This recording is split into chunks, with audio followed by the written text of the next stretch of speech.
The following explainer videos are for information purposes only. Please use great care when accessing this information and utilizing this information, as it could cause injury or death.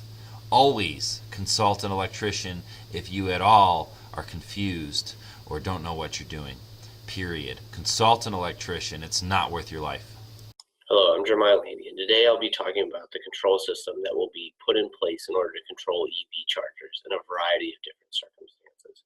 The control system is made up of three different parts. One being the relay. What this does is it acts like an electronic light switch. It allows us to quickly turn on and off power remotely to the EV charger or other different devices without having to actually be there.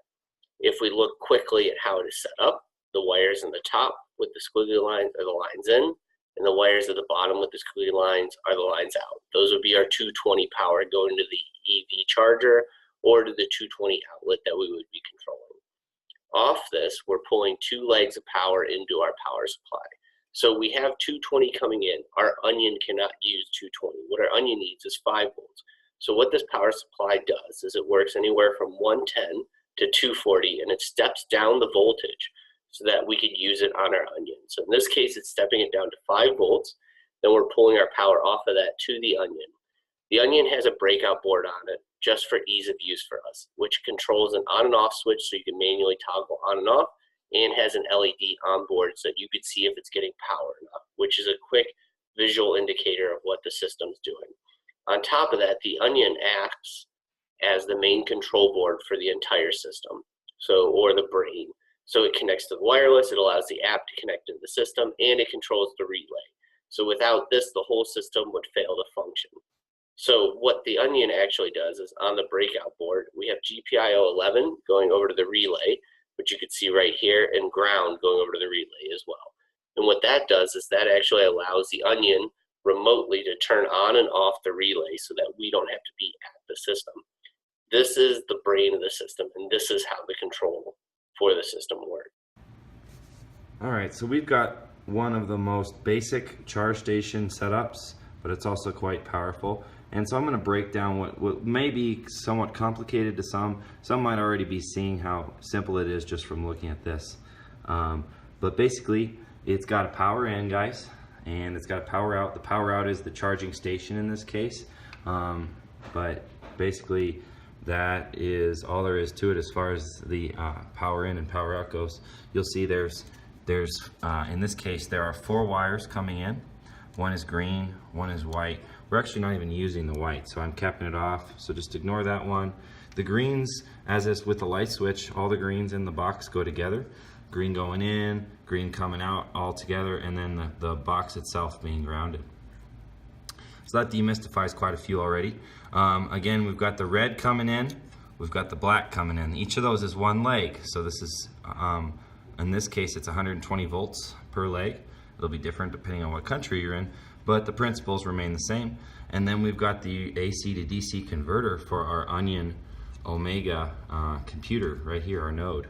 And so this is basically just jumpered over. We got the red going to red and black going to black. 120 per leg going in, and your 5 volt DC coming out and going around and into the Onion Omega computer or node. And so this AC to DC converter is no different actually than a cell phone charger, and you can actually use a cell phone charger on a separate circuit, which would require one more leg. Pretty simple. Basically, you just have an outlet that you would plug into, but we've chosen to install it all in one into this box, but mostly to make a nice clean look after all said and done. So it just, if I were to close this box, it would look really pretty. So anyway, you got your hot coming in. It's being controlled by the relay, which the relay itself is being controlled by this computer. Red goes to red over here, and so this is normally cold unless the computer turns it on, and then it becomes hot. And so the red going to red turns on, black going to black turns on.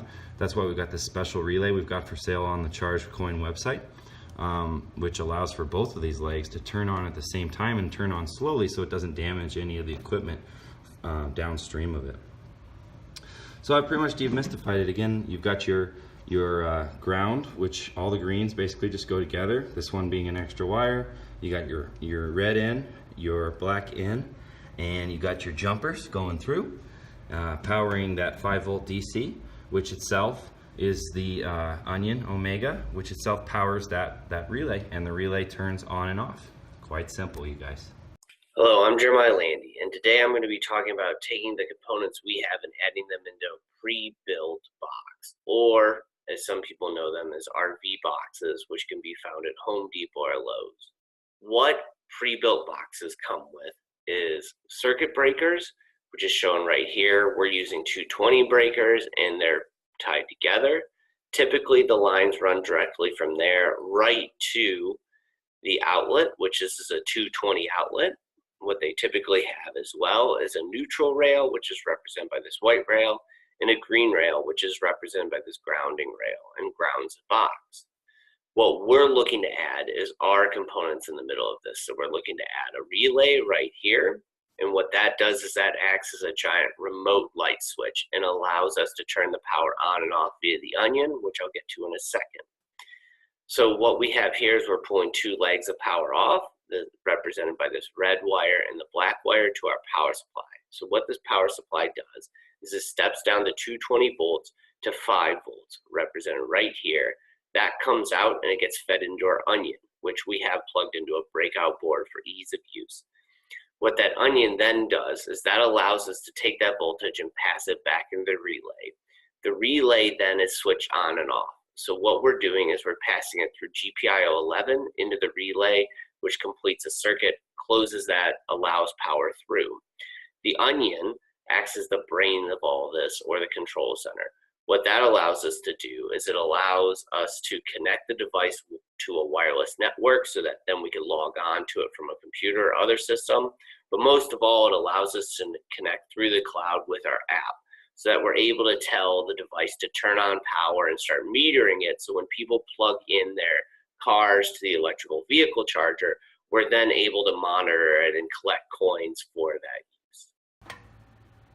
When you purchase a standard plug here, you're going to see 2 blacks coming off of it, one or each leg. This leg here, it says X, this leg is Y.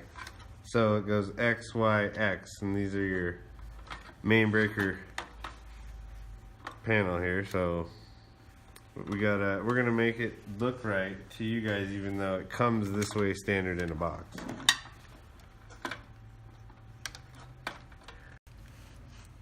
And capiche. Y is red, which is how they have it built in the panel.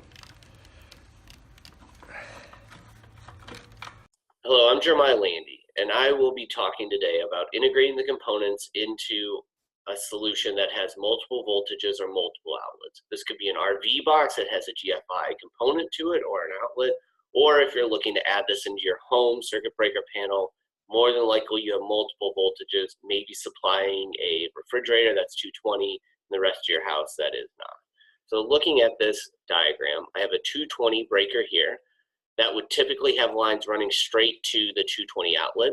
I have the components already added, which I'll go back and cover in a minute.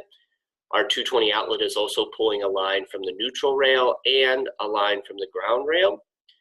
What we also have is another breaker here, that's our 110 breaker supplying typical house voltage. So we have that running to this outlet down here. What makes this scenario so special is that if you do have a GFI outlet, you would be making the rest of the system GFI protected that we will be installing.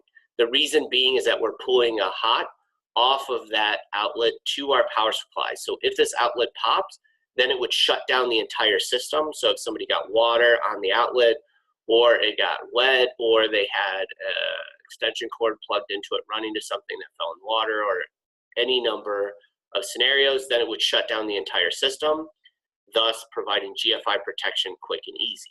So what we have is we're pulling our hot off of the outlet to our power supply up here, and a neutral supplying 110 to our power supply. Our power supply can actually run anywhere from 110 to 240, so we're well within its running capabilities. It's dropping the voltage down to 5 volts, supplying that to our onion, which our onion then is taking the commands from our phone and allowing the device to connect wirelessly to a network that's close by. And the onion then is allowing the relay, which is acting like a light switch in this scenario, allowing the RV charger to be turned on or off from our phone or another remote device. The onion is doing that by the 11 GPIO and the ground GPIO. So what makes this scenario so novel is that you're pulling off a lower voltage, you're running off a GFI outlet so that you're able to have the components and this scenario with some GFI protection, and you're just doing this so that if you had a normal wall outlet, you're not pulling off of so high a voltage, you're pulling off a lower voltage into the power supply, which brings a little less risk. However, we always recommend having an electrician do the work.